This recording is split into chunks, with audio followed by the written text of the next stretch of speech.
Hello दोस्तों, स्वागत है आपका हमारे YouTube channel target with Umesh में। दोस्तों, आज इस वीडियो के माध्यम से हम प्रसंचरण तंत्र का दूसरा पार्ट लेकर आए हैं। तो इससे प्रसंचरण तंत्र जितने इम्पोर्टेंट क्वेश्चन बनते हैं हम इस वीडियो में डिस्कस करेंगे। और अगर आप इस चैनल पर नए हैं तो इस चैनल को सब्सक्राइब कर दीजिए।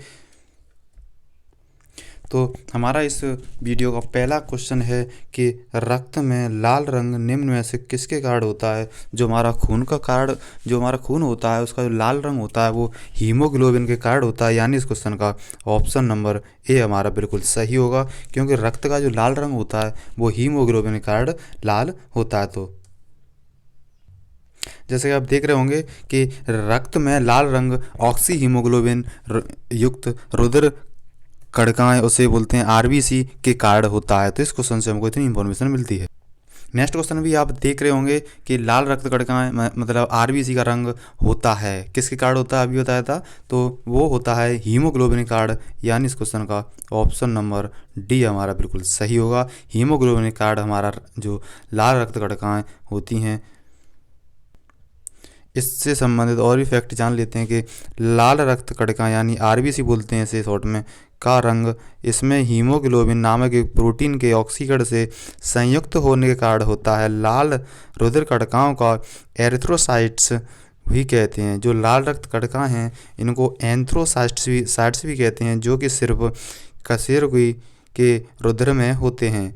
मनुष्य में ये केंद्रक विहीन तथा इनकी औसतन संख्या जो होती है पुरुषों में पाई जाती है 54 लाख, और जबकि स्त्रियों में पाई जाती है 48 लाख, जैसा कि आप स्क्रीन पर देख रहे होंगे। और इसकी जो यूनिट है वो होती है प्रति क्यूबिक mm होती है। शरीर में ये गैसों के परिवहन का कार्य करते हैं। बिल्कुल सही है दोस्तों। तो इस क्वेश्चन से हमको इतनी इंफॉर्मेशन मिलती है। चलते हैं नेक्स्ट क्वेश्चन। अब नेक्स्ट क्वेश्चन है कि रक्त शरीर में क्या कार्य करता है। तो दोस्तों, रक्त शरीर में क्या कार्य करता है। रक्त का जो हमारे शरीर में कार्य होता है वो हमारे शरीर में ऑक्सीजन पहुंचाना होता है। यानी इस क्वेश्चन का ऑप्शन नंबर ए हमारा बिल्कुल सही होगा, क्योंकि हमारे शरीर में जो रक्त या खून का कार्य होता है वो होता है कि सारे जो हमारा शरीर है उसमें ऑक्सीजन को पहुंचाना। तो इस क्वेश्चन का ऑप्शन नंबर ए बिल्कुल सही होगा। दोस्तों, अगर ये वीडियो पसंद आ रही हो तो हमारे चैनल को सब्सक्राइब करें, साथ ही साथ वीडियो को शेयर करें।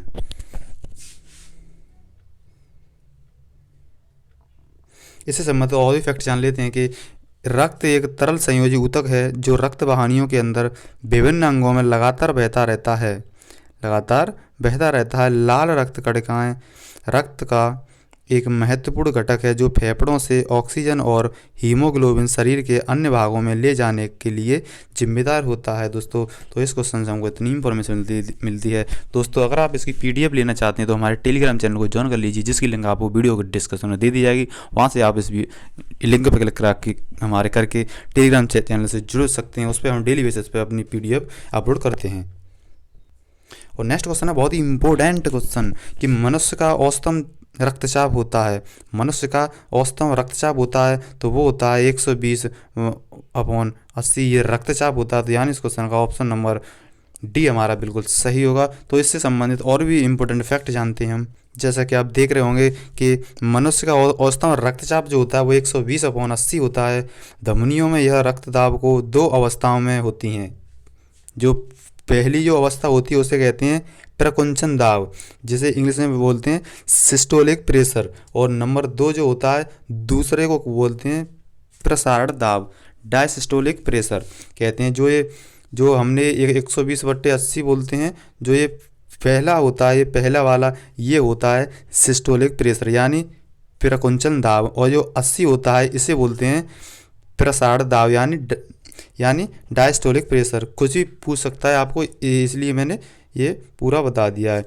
अब है 120 mmHg इसकी यूनिट होती है mmHg, और तथा ये है सामान्यतः दौर प्रकुंचन जो दाब होता है वो 120 mmHg होता है, जबकि प्रसारण दाब 80 mmHg होता है। रक्त को डॉक्टर स्पेगनोमीटर यंत्र द्वारा नापते हैं। तो दोस्तों, आपसे क्वेश्चन ये भी पूछ सकता है कि जो मनुष्य का औसतन रक्तचाप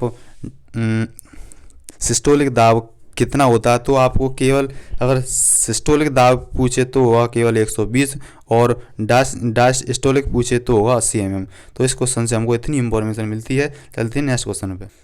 नेक्स्ट क्वेश्चन है कि स्वस्थ मनुष्य का रक्तचाप जो कि सिस्टोलिक वो और डायस्टोलिक होता है, मतलब इसमें पूछ रहा है दोनों सिस्टोलिक भी और डायस्टोलिक भी, तो क्या होगा ये 120 mm अपॉन 80, 120 अपॉन 80 mmHg। तो यानी इस क्वेश्चन का ऑप्शन नंबर ए हमारा बिल्कुल सही होगा।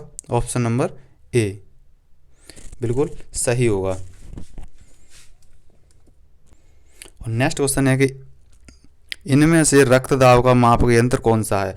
तो हमने पीछे वाले क्वेश्चन में बता दिया आपको कि इसमें जो हमारा रक्तदाब मापते हैं वो मापते हैं हम स्पेगनोमीटर, यानी इस क्वेश्चन का ऑप्शन नंबर सी हमारा बिल्कुल सही होगा, क्योंकि जो हम रक्त का दाब मापते हैं वो मापते हैं हम इस स्पेगनोमीटर, यानी इस क्वेश्चन का ऑप्शन नंबर सी हमारा बिल्कुल सही है। देखो एक क्वेश्चन बहुत टाइप से बन सकता है, तो मैं हर एक टाइप से वो आपको कराता हूँ, चाहे वो सेम क्वेश्चन हो फिर भी उसकी लैंग्वेज चेंज होती है, इसलिए मैं क्वेश्चन को दोहराता हूँ कि अगर एग्जाम में पूछे गए हों तो आप छोड़ के ना आए। ये क्वेश्चन ऐसे पूछे गए हैं इसलिए मैंने यहाँ पर दो बार करा रहा हूँ, क्योंकि उसमें लैंग्वेज चेंज है। तो नेक्स्ट क्वेश्चन में क्या लैंग्वेज चेंज है कि निम्न उपकरणों में किसको रक्तचाप मापने के लिए प्रयुक्त करते हैं। तो अभी बताया था मैंने कि स्पेगनोमीटर, यानी इस क्वेश्चन का ऑप्शन नंबर डी हमारा बिल्कुल सही होगा। नेक्स्ट क्वेश्चन दोस्तों, प्रत्येक क्वेश्चन एक एक क्वेश्चन बहुत ही इंपॉर्टेंट क्वेश्चन है। तो दोस्तों ये किसी भी परीक्षा के लिए बहुत ही इंपॉर्टेंट क्वेश्चन है, क्योंकि जितनी भी कंपटीशन एग्जाम होते हैं वहाँ से मैं ये क्वेश्चन निकालता हूँ तब कराता हूँ। तो ये बहुत ही इंपॉर्टेंट क्वेश्चन है कि किसी व्यक्ति का रक्तचाप 140 mmHg है, तो इस उल्लेख में Hg से क्या तात्पर्य है। अब इसमें Hg से तात्पर्य क्या है, ये क्वेश्चन तो मैं हर कोई नहीं कराएगा, लेकिन मैं प्रत्येक क्वेश्चन जो भी टॉपिक उठाता हूँ उसको सारे क्वेश्चन कराता हूँ। तो इसका जो Hg से जो तात्पर्य है वो है मरकरी या पारा, इसको पारा भी बोलते हैं, मरकरी या पारा, तो इससे संबंधित है, यानी इस क्वेश्चन का ऑप्शन नंबर बी हमारा बिल्कुल सही होगा। क्योंकि जो किसी व्यक्ति का जो रक्तचाप होता है mmHg में, वहाँ पर अब Hg का उल्लेख पूछा कि Hg क्या है, तो Hg हमारा क्या होता है मरकरी या पारा। तो इस क्वेश्चन का ऑप्शन नंबर बी हमारा बिल्कुल सही होगा। जैसा कि आप लोग देख रहे होंगे कि मनुष्य का औसतन रक्तचाप 120 अपॉन 80 mmHg होता है। जब कोई डॉक्टर हमारा रक्तचाप नापता है तो वह वायुमंडलीय दाब के सापेक्ष होता है। यदि किसी व्यक्ति का रक्तचाप 140 mmHg है तो इससे Hg से तात्पर्य रासायनिक तत्व हमारा मरकरी अर्थात पारे से है, जो कि मैंने बताया था। नेक्स्ट क्वेश्चन है कि जब एक वृद्ध होता है यानी बूढ़ा होता है तो सामान्यतः उसका रक्त का दाब क्या होता है, घटता है, बढ़ता है, उतना ही रहता है या बदलता है। तो हमें बताना है जो हमारे वृद्ध व्यक्ति होते हैं उसका सामान्य रक्तदाब होता है वो उम्र के साथ बढ़ता जाता है, यानी इस क्वेश्चन का ऑप्शन नंबर बी हमारा बिल्कुल सही होगा। जैसा कि आप देख रहे होंगे कि उम्र के बढ़ने के साथ साथ मानव में रक्तदाब यानी ब्लड प्रेशर से शॉर्ट में बीपी बोलते हैं बढ़ जाता है। सामान्यतः रक्तदाब बीपी 120/80 होता है, किंतु इससे अधिक होने पर उच्च रक्तदाब हाई ब्लड प्रेशर, जबकि 120/80 से कम होने पर निम्न दाब हो जाता है। रक्त को स्पेगनोमीटर नामक यंत्र से नापते हैं दोस्तों। तो इस क्वेश्चन से हमको इतनी इंफॉर्मेशन भी मिलती है कि अगर 120/80 mmHg से अगर अधिक होता है तो जो प्रेशर होगा वो हाई ब्लड प्रेशर होगा, जबकि 120/80 से कम होता है तो उसमें लो ब्लड प्रेशर होगा। तो इस क्वेश्चन से हमको इतनी इंफॉर्मेशन मिलती है। और नेक्स्ट क्वेश्चन है कि हमारे शरीर में रक्त का दाब होता है। तो दोस्तों हमारे शरीर का रक्त का दाब वायुमंडलीय दाब के बराबर होता है, यानी इस क्वेश्चन का ऑप्शन नंबर बी हमारा बिल्कुल सही होगा, क्योंकि हमारे शरीर का रक्त दाब वायुमंडलीय दाब के बराबर होता है। इससे संबंधित और भी फैक्ट जान लेते हैं। जैसे कि आप देख रहे होंगे कि जब कोई डॉक्टर हमारा रक्तचाप नापता है तो वह वायुमंडलीय दाब के सापेक्ष होता है। उदाहरण के तौर पर डॉक्टर के द्वारा मापा जा रहा रक्तचाप 120 mmHg है। इसका अर्थ यह है कि इसका अर्थ ये होता है कि कि यदि दाब वायुमंडलीय दाब से 120 mmHg अधिक है, रक्त का मापन वायुमंडलीय दाब के सापेक्ष होता है, जबकि वायुमंडलीय दाब निर्वात के सापेक्ष मापा जाता है। अतः निर्वात के सापेक्ष वायुमंडलीय होगा 720 + 120 = 880 mmHg निरपेक्ष। तो इसको समझाऊंगा, इतनी इंफॉर्मेशन मिलती है। और नेक्स्ट क्वेश्चन है कि निम्न रक्त वर्ग सार्वत्रिक यानी यूनिवर्सल डोनर होता है। जो हमारे ब्लड ग्रुप होते हैं उसमें से ये बताना है हमें कि कौन सा हमारा यूनिवर्सल डोनर होता है। तो वो जो होता है हमारा ग्रुप, वो हमारा यूनिवर्सल डोनर यानी सार्वत्रिक दाता होता है। और एक होता है AB, इसे हम सर्वदाता बोलते हैं, और इसे सार्वत्रिक बोलते हैं। तो इस क्वेश्चन का ऑप्शन नंबर बी हमारा बिल्कुल सही होगा, क्योंकि ब्लड ग्रुप जो ओ होता है उसको हम यूनिवर्सल डोनर या सार्वत्रिक दाता कहते हैं, यानी इस क्वेश्चन का ऑप्शन नंबर बी हमारा बिल्कुल सही होगा। इससे संबंधित और भी फैक्ट जान लेते हैं। जैसा कि आप देख रहे होंगे कि रक्त वर्ग ओ सार्वत्रिक दाता, जैसे इंग्लिश में बोलते हैं यूनिवर्सल डोनर होता है, क्योंकि इसमें कोई प्रतिजन या एंटीजन नहीं होता है। अतः इसका रुधिर सभी वर्ग के व्यक्तियों को चढ़ाया जा सकता है दोस्तों। और दूसरी ओर इस वर्ग के प्लाज्मा में दोनों प्रतिरक्षियों यानी प्रतिरक्षियों बोलते हैं एंटीबॉडीज़ की उपस्थिति के कारण किसी भी अन्य वर्ग के व्यक्ति को रुधिर इस वर्ग के व्यक्ति को नहीं चढ़ाया जा सकता। इस वर्ग AB को हम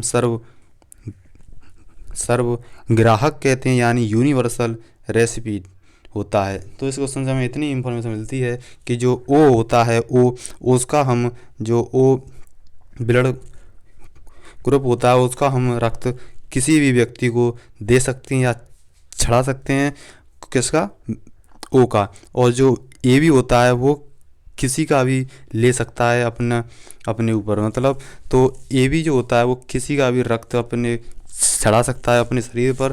तो AB को हम सर्वग्राहक कहते हैं, जबकि O को सार्वत्रिक कहते हैं। तो क्वेश्चन है कि मानव रक्तदान के लिए कौन सा रक्त समूह सार्वत्रिक यानी यूनिवर्सल डोनर होता है। तो अभी हमने कराया था कि O समूह होता है, तो यानी इस क्वेश्चन का ऑप्शन नंबर बी हमारा बिल्कुल सही होगा, क्योंकि O समूह सार्वत्रिक यानी यूनिवर्सल डोनर होता है। तो इस क्वेश्चन का ऑप्शन नंबर बी हमारा बिल्कुल सही होगा। एक क्वेश्चन कितनी टाइप से पूछा जाता है मैं करा देता हूँ, वैसे उसका आंसर एक ही हो, लेकिन जितने भी क्वेश्चन जितने भी लैंग्वेज में पूछा जाता है मैं कराता हूँ, इसीलिए एक एक क्वेश्चन दो टाइप से करा देता हूँ। तो ये है वही आंसर है, लेकिन लैंग्वेज चेंज है। लैंग्वेज है किस रक्त समूह के व्यक्ति सार्वभौमिक प्रदाता हो सकता है।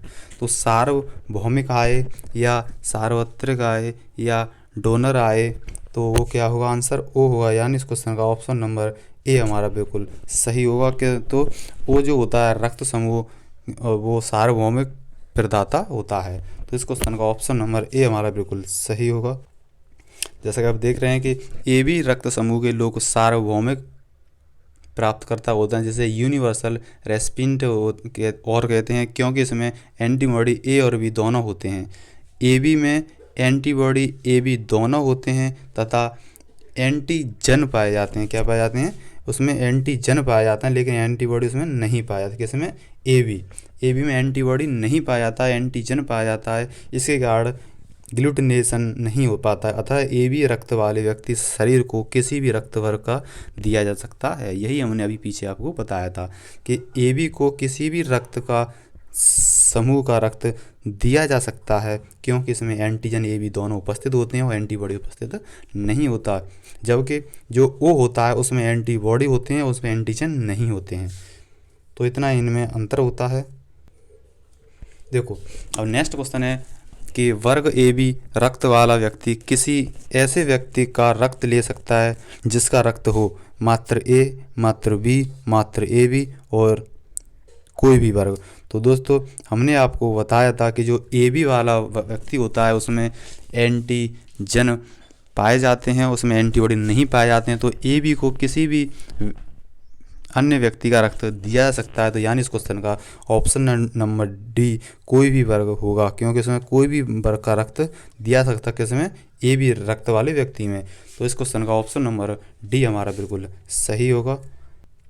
और नेक्स्ट क्वेश्चन है कि AB रक्त वाले व्यक्ति को कभी कभी सार्वजनिक रक्त आदाता कहा जाता है, क्योंकि हमने अभी आपको बताया था, क्योंकि इनमें एंटीबॉडी नहीं पाया जाता है, यानी इसमें एंटीबॉडी का अभाव होता है। तो ऑप्शन नंबर हमारा कौन सा है, एंटीबॉडी का अभाव, ऑप्शन नंबर बी। एंटीबॉडी को बोलते हैं हिंदी में प्रतिपिंड, तो इसमें प्रतिपिंड या एंटीबॉडी का अभाव पाया जाता है, यानी इस क्वेश्चन का ऑप्शन नंबर बी इसका बिल्कुल राइट होगा।